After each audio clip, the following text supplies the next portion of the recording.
if we can give a definition of terrorism, a textbook definition, combining many definitions, so I've never seen this in any textbook.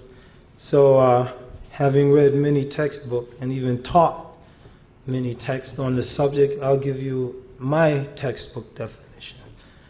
Terrorism is random violence directed against a civilian population to affect a political outcome. So I'm bringing together many people's definitions. Random, indiscriminate violence against a civilian population or a segment of a civilian population to affect a political outcome. This is what they say in the textbooks. Now, based on this definition, a Muslim cannot be a terrorist because a Muslim cannot fight non-combatants. Allah subhanahu wa ta'ala says in the Quran, وَقَاتِلُوا فِي سَبِيلِ اللَّهِ الَّذِينَ يُقَاتِلُونَكُمْ وَلَا تَعْتَدُوا إِنَّ اللَّهَ لَا يُحِبُّ الْمُعْتَدِينَ. To fight in the way of Allah, those who fight you. Those who fight you, combatants. Fight them. Fight in the way of Allah, those who fight you. But do not transgress. Don't go beyond these limitations. Verily Allah loves not those who transgress. So by definition, a Muslim cannot be a terrorist. Now it's interesting that despite the fact, as we said, that globally, Muslims are the most terrorized people on earth.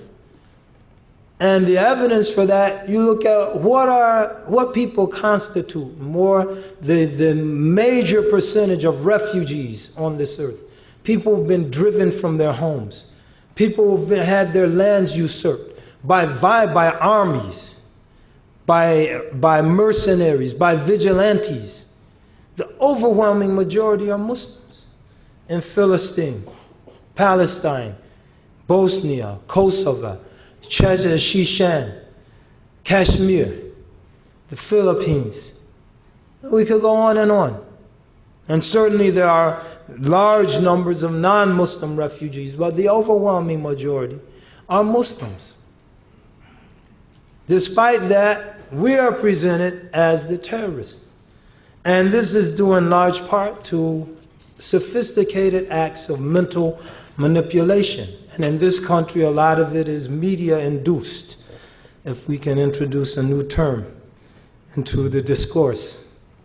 Media-induced perceptions. We said terrorism is random violence against civilian populations to affect the political outcome. Despite this being the definition, no one in this country views the Israeli bombing of Beirut in 1982 as an act of terrorism.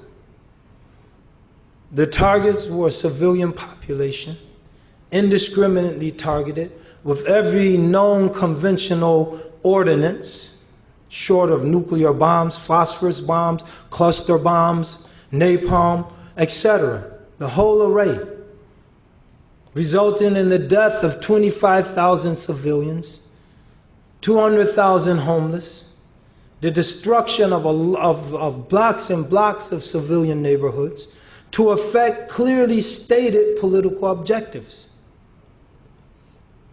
Despite this, no one views this as terrorism. On the other hand, the bombing of Hezbollah's bombing of the Marine barracks in 1984 is viewed as one of the greatest acts of terrorism directed against Americans.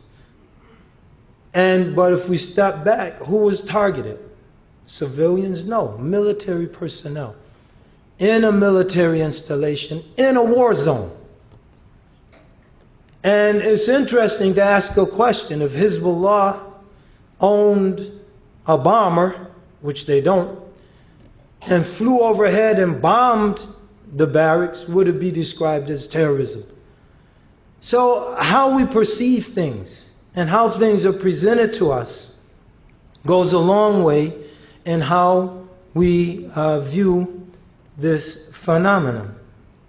Finally, in In this regard, we have to note that terrorism generally is the recourse of the weak. Those who don't have the bombers, who don't have access to large stockpiles of conventional weapons, those are the people who generally resort to terrorism. As such, as Muslims, we're warned against this course of action. Why? When we're weak, we're told to be patient. We're told to do everything to repulse any aggression against ourselves with peace and an effort at coexistence, peaceful coexistence. As the poet says, "Darihim ma dumta fi darihim." To do anything short of compromising your religion to please them, as long as you're in their abode. This is what we're taught. Allah subhanahu wa ta'ala says in the Quran, وَيَدْرَؤُونَ بِالْحَسَانَةِ السَّيِّئَةِ, and they repulse wickedness with good. They repulse wickedness with good. And one of the commentators on this verse, he says that they repulse vile actions and physical harm done to them with peace and this effort at compromising, short of compromising the religion. Mudara. This is al-fuhsh wal-adha bis-salami wal-mudara.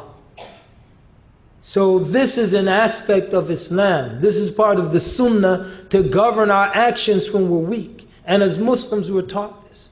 The Prophet ﷺ, when the Muslims were weak, a man asked to come see him.